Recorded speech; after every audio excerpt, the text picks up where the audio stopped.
Is tell the truth. She wasn't involved in the attack. It's okay. I knew something like this would happen. But get me my grandson, or Mercedes dies today. You are alive.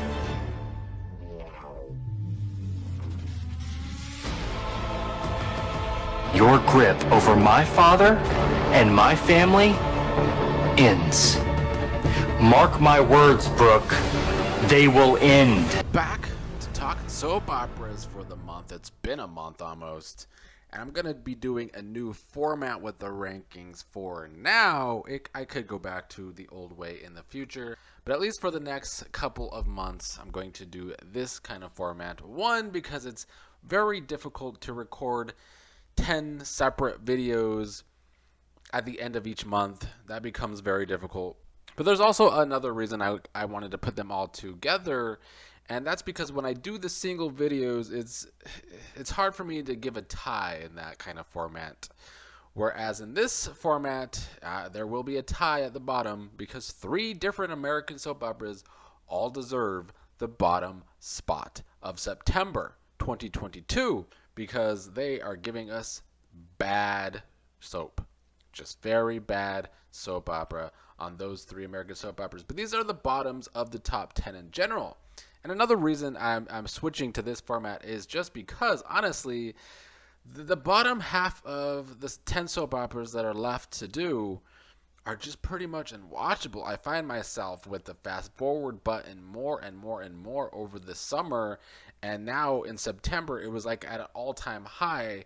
Whereas all the 5 shows in my rankings at the bottom here, I wanted to fast forward so much of it because it was just not good. And it's frustrating because, I love soap operas, but, these bottom 5, really bad right now. The top 5, still some goodness, but that will be a separate video. We're going to start in last place, and there is a 3-way tie in last place between 3 different American soap operas, that being Days of Our Lives, Young and the Restless, and Bold and the Beautiful. All 3 soaps are in last place in my rankings for September 2022, all because of terrible writing, just terrible writing all around, and a lot of boringness to go with it. And I'm going to start with Days. You don't want to do this to yourself, son. Shut up and tell me how you did it! I don't think that hearing about it is going to do you any good. I know it's going to be bad for me. They're stalling. Yeah, I saw a freshly dug grave over there. Why don't we try that on for size?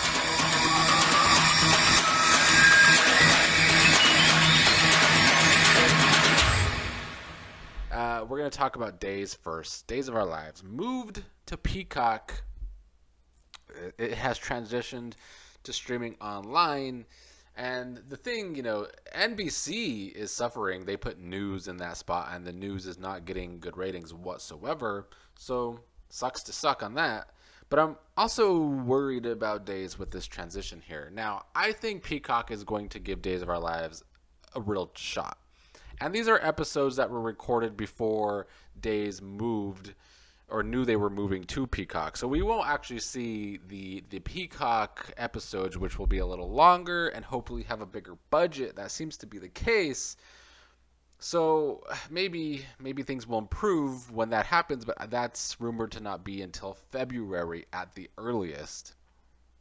So that's a long ways away to keep waiting.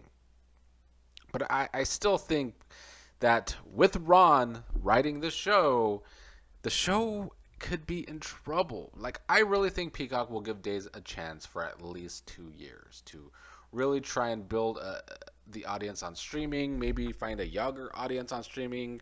But I don't know if they're going to be able to do that with Ron because of Ron's awful writing. It's been a year now where I've had to get on here and talk about how Ron needs to be grounded. He needs a co-writer that can ground him. His stories are too over the top and ridiculous, and nothing's changed. It started with the possession, and then we had the Sarah story where she was thinking she was Renee Tamara, and those 2 stories were on at the same time, and I was just hoping and waiting for those stories to end so that hopefully we could get better stories. But all we've gotten ever since is just more bad stories, and it's just more bad stories on at the same time, and that is my biggest issue with Days. Now, unlike Bold and the Beautiful and Young and the Restless, I don't think Days is boring, at least. I mean, it can get boring because of the bad writing, but I still put it down with those two shows because when the writing's bad, like it has been for a long time now, all I want to do with Days is fast forward through it because there's nothing I'm really enjoying at all. There's nothing that I'm enjoying on Days right now. There's a lot of failure all around with the story, something I've been saying for months.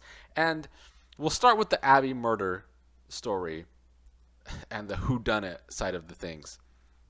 I've really been trying to think if there was a whodunit in soap operas as bad as this one. And maybe it's recency bias because this is happening now and it's fresh in my mind. But there's been a lot of whodunit stories on soap operas over the years, plenty. And there's been some bad ones, of course, because, of course, there would be after so many whodunits. But I don't know if there's ever been one as bad as this one has been, because they wrote it with no build whatsoever, and then they wrote everything so randomly that by the end of it, it's not even about Abbey, and Clyde's the murderer because he was trying to kill Belle because of some cockamamie reason about how he overheard a conversation between EJ and Belle, but then Clyde ended up killing Abbey instead. Talk about an underwhelming end to this story, that Clyde is the killer, didn't even intend to kill Abbey, but they still killed off a legacy character anyway. Awful shit. A waste of our time. The story was so poorly plotted, so poorly written. It is everything that is wrong with Ron's writing. This story shows it. It continued to hurt past characters. They bring back Craig, Nancy, however, looks like a fool again. They have Nancy written as this sad sap state of affair that she is. Like, she's like in the gutter. They have Nancy in the gutter. Not how Nancy should be. You know, Nancy's always been a bigger woman, but she's always had a go-getter personality for the most part. She's always had confidence, and they've completely wiped that away now, and they basically continue to humiliate her. Now before she can marry Clyde, he's the killer. Stupid. Hate it.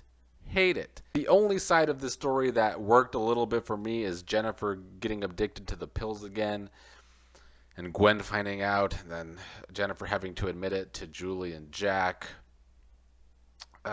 Katie McLean in the role of Jennifer, it works good enough for me.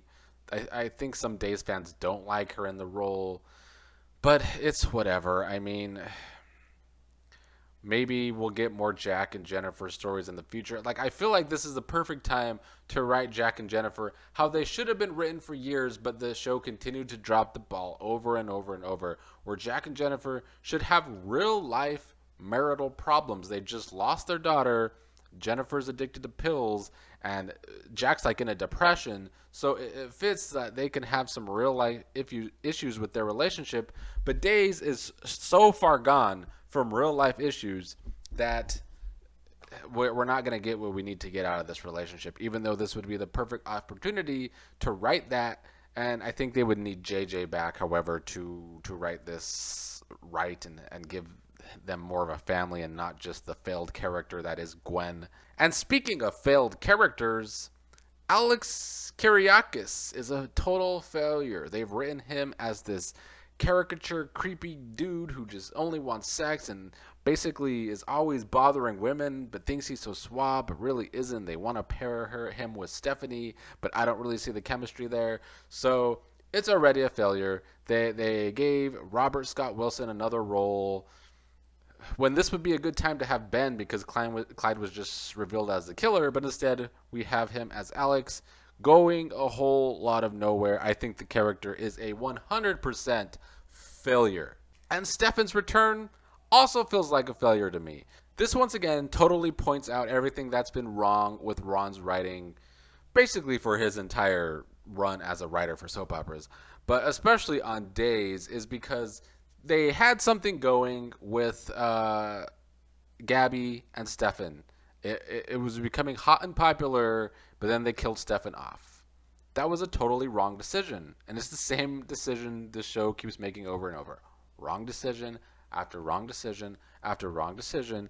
And that's just been what it has been for what feels like years now overall. As much as I enjoyed 2021 as a whole, still, most of Ron's writing and most of Ron's years on the show I have not enjoyed. And it comes down to bad decision-making. In Ron's defense, I guess, like, the show recording so far in advance doesn't help. He has to write so far in advance, and they don't really get to see the fan reaction for months. So maybe that's an excuse for killing off Stefan wrongly. But now we have him back, and they're testing him with Chloe, and they're doing the whole brainwashing crap, and none of it works. I don't care about none of it. They ruined it when they killed off Stefan the first time. They bring him back to life in typical Days fashion, and they missed the opportunity in the first place, and I don't think Stefan and Gabby are going to be as hot the second time around. And there's just a lot of these couplings that aren't working for me. Like, they're testing Stefan and Chloe, Johnny and Ava not liking it. Even Allie and Chanel, I feel like they're ruining that. They've made Allie just this such bummer of a character. Allie is such a boring bummer. It's not working. And the other over-the-top story going on is friggin'... Like, they have Kristen in a custody battle with Chloe and Brady. Like, Kristen had any chance of winning that battle after her history. Luckily, with this show's bad writing, they didn't go the way of giving it to Kristen. But now Kristen just wants to kidnap Chloe and give us something redundant we've seen over and over. All of these villains on the show, there's too many villains on Days. They did the stupid thing where all the villains get out of prison because of the governor, and now we have to watch them all. Hopefully Clyde's story is coming to an end, but there's too many villains on the show, and they're all cartoons and bad. It's a problem. Overkill on the villains. The Orpheus story sucks too. It's another over-the-top plot where Kayla, Marlena, and Kate are all getting sick thanks to Orpheus, and there's some plant that is gonna heal them. It's like they're trying to do Days from the 90s, but they're not putting any real effort into making the storylines interesting or giving us...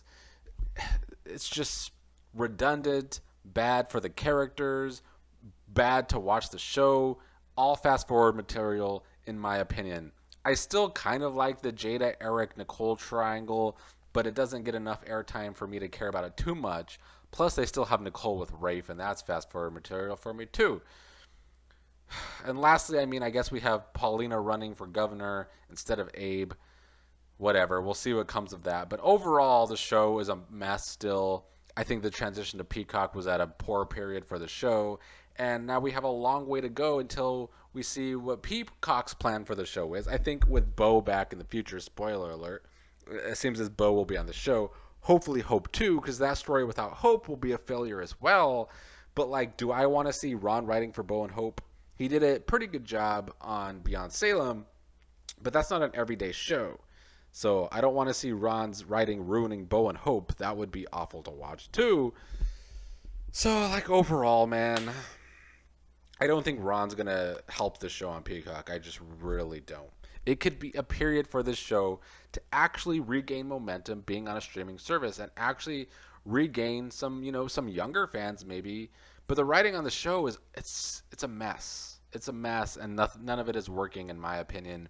And I hope they get it together for their shit's sake and to keep the show on air. I still think, like I said, Peacock will give it a chance. But I hope Ron eventually gets a shorter leash because he needs to be reined in at the very least, but also just needs to either go or get help because he's out of steam.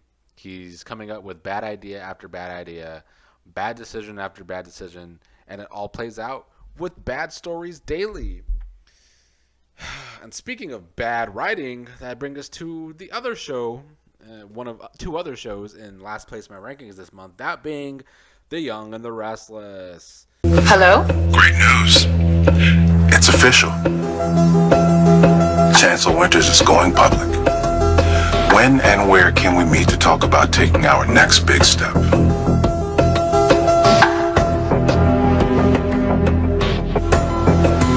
Young and the Restless is still in last place because of how boring it really is. Now, I keep talking about this.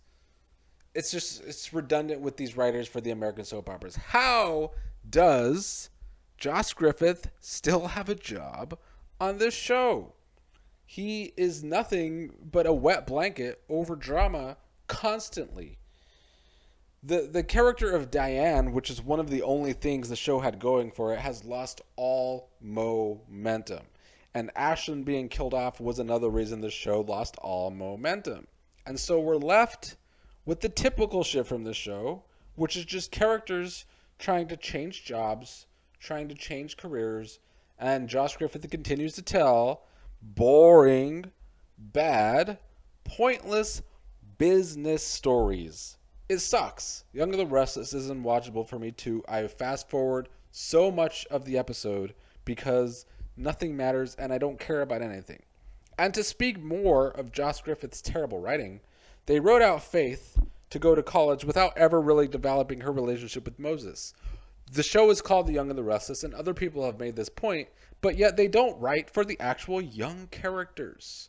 Maybe another way to grow a younger fan base, but no, not on The Young and the Restless. They'll just write them out of the show with no hoopla whatsoever. Moses, I assume, has been written out too. They've talked about him being in college, and we didn't even get him a goodbye scene from him. At least we got one from Faith, I guess, but just once again showing the show doesn't like to tell stories at all. We didn't get any stories out of these two younger characters, and then they're just written off. Horrible. That's horrible. Another thing with The Young and the Restless was they continued to put Nick and Adam in the same triangles. Now it's with Sally. Nick and Sally sleeping together. It's getting mixed reviews if those two actually have chemistry and are actually hot. They keep sleeping together in Sally's office. I mean, it is what it is. I don't necessarily hate this story or this triangle, but like we've seen it, Nick and Adam going for the same women over and over. Can we move on to something new? Not with Josh Griffith at the helm, because he has nothing in his bag. He's another bad soap opera writer that's out of steam, yet the show won't do anything about it. And this one makes less sense to me than Days. Like, Ron's gone on to Beyond Salem and being able to give us some good Beyond Salem seasons, in my opinion.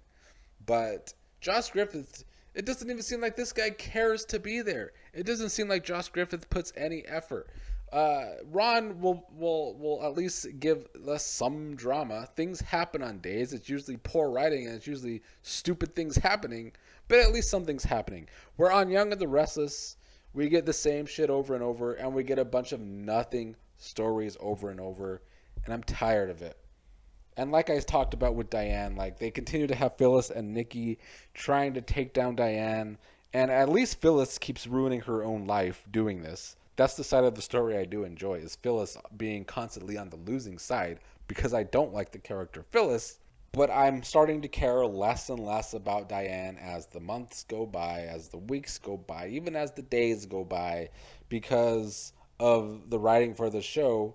No character really ever ends up mattering too much. We have Trevor St. John taking over the role of Tucker, a character that never really worked on the show anyway, and they're tying him to Diane, so I guess we'll see what really comes of that. Maybe that will give Jill something to do. Jill's like the only saving grace of the show, is the few episodes every few months she seems to be on.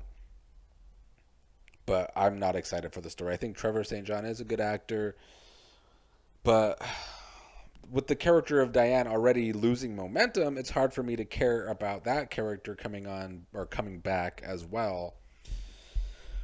What else to talk about for this boring show? I mean, we have Devon versus Nate, and Amani trying to kind of come between both Devon and Nate, and like Nate and Elena, and it's kind of working. Elena's not liking this new side of Nate, and Nate trying to get one up on Devon by selling his shares to Victoria, but like it's another bad business story that I don't care about.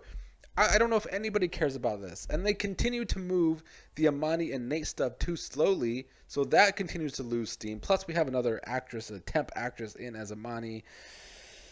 I don't know. I just feel like this show continues to write the black characters as like C stories. They don't put any time or effort into this, and it's just another reason to fire Josh Griffith. But will we get there? Not in time for the 50th anniversary, I don't think. So that's annoying. And then we have... we'll get to Bold and the Beautiful, because there's kind of like a tie-in between Young and the Restless and Bold and the Beautiful. With that being like Nikki and Deacon. So they're going back to the Nikki and Deacon stuff because they were together in the past when Deacon was on this show. Currently, Deacon's on The Bold and the Beautiful. So we get a crossover, and I'm a hoe for crossovers. I love me some crossovers. Soaps didn't do it often enough when they could have and should have. So I like when Bold and the Beautiful and Young and the Restless have had their crossovers. And there's speculation that maybe it will lead to Nikki seeing that Sheila's alive, and they could bring Sheila over to Young and the Restless and breathe some life into it. But like, would Josh Griffith write drama there? Does Young and the Restless even care to write Lauren in her own story again? Because if Sheila were to cross over onto Young and the Restless, it would have to be a Lauren-centric story. But anyway, we had Nikki on Bold and the Beautiful, and then we had Deacon on Young and the Restless because she wanted to talk to him about him helping fake Diane's death. And honestly, the flashbacks to Deacon and Nikki and the scenes with Deacon were like the only scenes I enjoyed for the Young and the Restless in September. And it's kind of sad that Young and the Restless has to kind of like bring on a Bold and the Beautiful character to breathe a little life into it for a day or two. But that's kind of the case. But Bold and the Beautiful has its own problems, and we're going to get to that next. Bold and the Beautiful also tied for last place in my soap opera rankings. This is the first time Bold and the Beautiful has been in the last place in my rankings since I've been doing this for a year. And it's because the redundancy of Bradley Bell's writing has finally done me in. I'm done with it. I'm over it. It's bad right now. The repetitive nature of scenes and conversations, and the fact that they keep going into this overdone well of, you know, Brooke versus Taylor and their kids hating each other and their kids trying to tear them both apart or trying to keep Brooke and Riz together. That's what Hope's trying to do, while Steffi and Thomas are trying to pull them apart. And they continue to use Thomas as this like bad, crazy character again, kind of. It's a while they've gone into a lot with Thomas, which a lot think has ruined Thomas's character, and I would probably agree with that because they always go into that well. We even got a tease of Thomas catching feelings for Hope again. Like, haven't we done this enough? Haven't they gone to this well enough? And the whole custody for Douglas thing, they seem to have just tied it up to, this is Thomas's plot to break up Brooke and Ridge.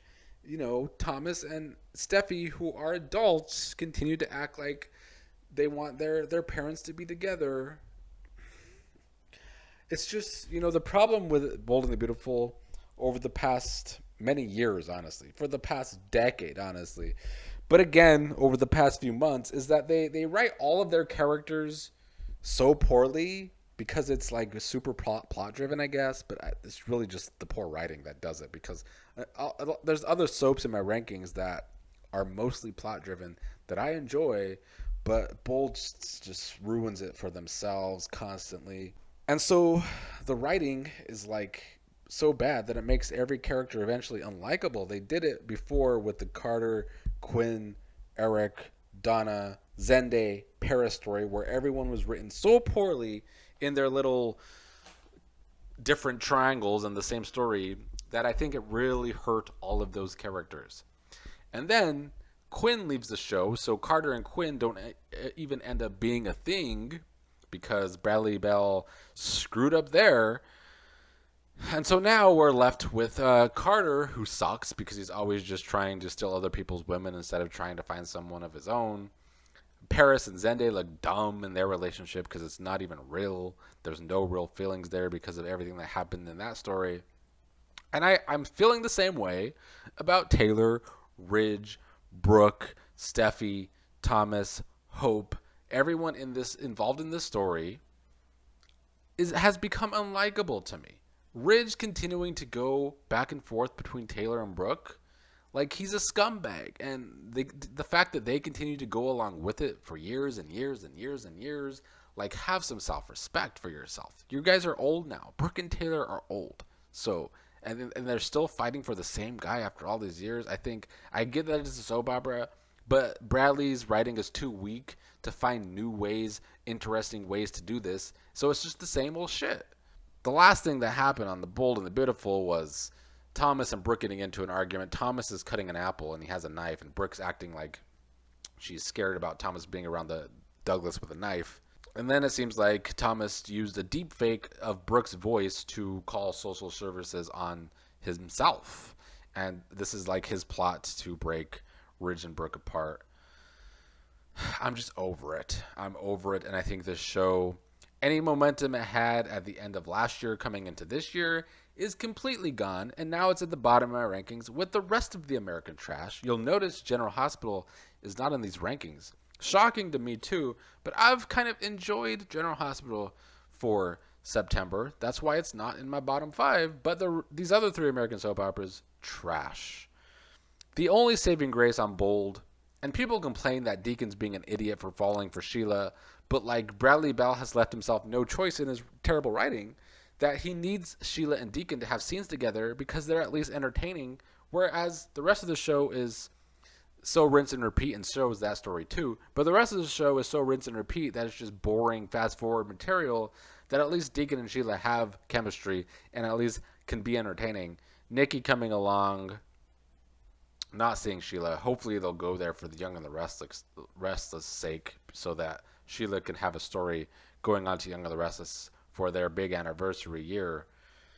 But yeah, Bold and the Beautiful, repetitive, fast-forward material, nonsense. I mean, I still like Lee and Bill's stuff, but like they're not on enough for me to really care about that. I don't know. Bold and the Beautiful. How can anybody watch this on a daily basis and be entertained when it's the same stories over and over and over? And after doing this for a year, I'm sick of this show. I'm sick of Bold and the Beautiful and their rinse and repeat. So it ties Days and Young and the Restless in last place in my rankings. But let's move on to 7th place. How do you know about my parents? Oh, Warren, look alive. My eyes. My baby blues. Hello, son.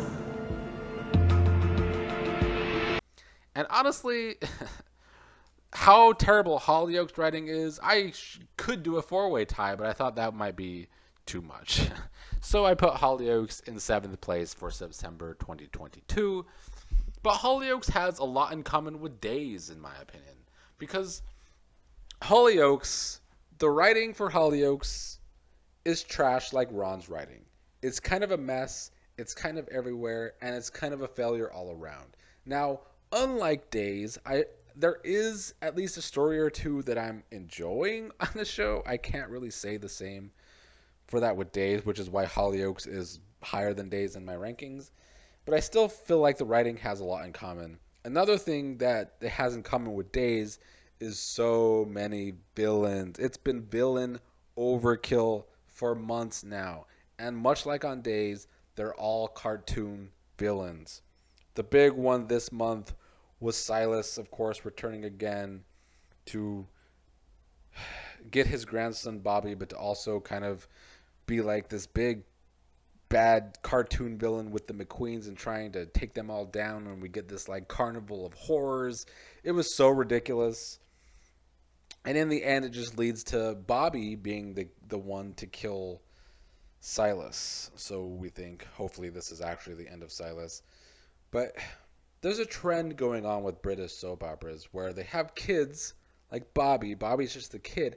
And they're trying to make them like dark and villainous.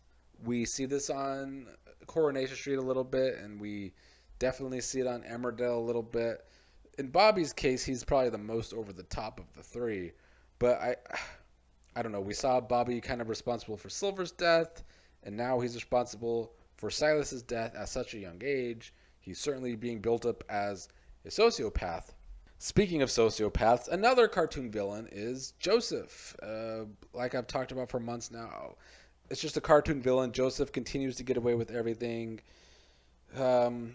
Vicky basically sees on Joseph's computer that he's responsible for Saul's death, but she's kind of stuck in this little like abusive relationship with him now. And then we didn't even see the story for the past few weeks. So we saw the story at the beginning of the month, and then we didn't see it at all at the end of the month in Hollyoaks. And I'm sick of Joseph's character. I've talked about this for months now. Terrible villain, but typical Hollyoaks as of late, because I guess this is the Lucy Allen way, is just terrible writing for all involved. Throwing things at a wall and seeing what sticks, and just having too many villains. They had Victor return for a stint, another villain who's like a drug lord, basically, who was making Sid and Juliet sell drugs. He contacts Sid saying he's a changed man in prison. He needs Sid's help escaping to go to his mom's funeral. And then it's such a joke writing when Victor escapes and then, of course, turns on Sid. But like, so you mean to tell me Victor escapes prison, and instead of going on the run, all he wants to do is sell drugs again and make Sid and Juliet sell drugs. I mean, I get that this is probably tying into a bigger story, but like, it's stupid. It's bad writing, and it leads to Victor's death, but like, it was dumb. It's dumb writing. One of the only villains working on the show, and it's one of the only stories I enjoy, but they continue to barely write for it, which maybe it's a comparison to like Spencer and Trina on General Hospital, where like they know this is their only story that's kind of working, so they keep stretching it out as long as possible. But Eric, being this incel, continues to work, and him kind of getting through to Mason kind of becoming like this incel himself because he likes Alla, but Alla rejects him, and it causes Mason to go down this dark path.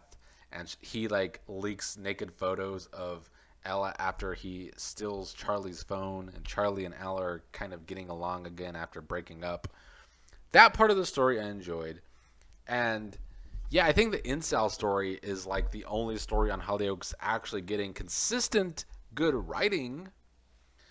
But another storyline that I enjoyed by the end of the month, even though I was getting sick of it, has been the Norma story. And they did something I should have saw coming, but I guess maybe I'm so sick of the writing on Hollyoaks that I didn't see it coming. They tied Norma and Warren together, and it actually makes sense. So they have Joel, Warren's son, wanting to admit that he's the one that tried to kill him because he found out that Warren killed Brody. But then Norma tells Warren she and her men have found out who tried to kill him. They send Warren, because Warren wants revenge on that guy, wants to kill him, and then he ends up shooting that guy, only to find out it's his son Joel. And so it turns out, however, that Norma hates Joel for her own reasons, because Norma's daughter died at the hands of Joel's drug dealing back in the day. And it's a nice tie to the history of the show there. But an even better tie is because, oh wait, Warren's sister died of a drug overdose. And then, wow, the light bulb goes off, and Norma is Warren's mother. So, you know, to tie the villain Norma to the villain Warren, who's been on the show forever as a major villain, and Norma, who they've been trying to get over as this big bad, it works now because of the tie to Warren. So they did something I didn't see coming that I actually like. So Hollyoaks, I couldn't put it in last place with the rest of the American soap operas in last place. So Hollyoaks is still in 7th place. Now, I still don't like the way they're writing James. I think James is a smarter person than they write him to be in the story. But James going to the police to turn in Norma, but ends up telling a dirty cop, so it gets back to Norma. So now James's life is probably in trouble. But at least it raises some stakes in that story, so I don't hate it completely. But I would still love it if one day the writing for James would improve, because James is a great character. But Hollyoaks in 7th place for September 2022. And we move on to 6th place, another British soap opera in 6th place, but it goes up in my rankings because it was in 8th place in August, and that is Emmerdale. She went on a night out with her friends. She had no idea what they were really like. She lied. To me, to the police. How do you know she's not lying still, huh? That she didn't give me a quick kick just to fit in. She swore she didn't. What? Like she swore she wasn't even there? What Why would you believe her? You don't really know her, do you? You have no idea what she's capable of. But Emmerdale is still with the rest of these bad soap operas at the bottom, because I still think the writing on Emmerdale is also bad. Now, with Hollyoaks having comparisons to Days of Our Lives with its bad writing, I would put Emmerdale comparisons to Young and the Restless, where it's redundant. A lot of the stories get old fast because we've seen so much of the similar shit happen, and it's just boring. That's been my problem with Emmerdale since I've been doing these rankings, and it's similar to Young and the Restless with the boringness and the redundancy. The biggest redundancy came for me with the Liv story, and this is something I've talked about since I started talking about Emmerdale on this channel, is that the Dingle family and people associated with the Dingle family closely always get the upper hand constantly.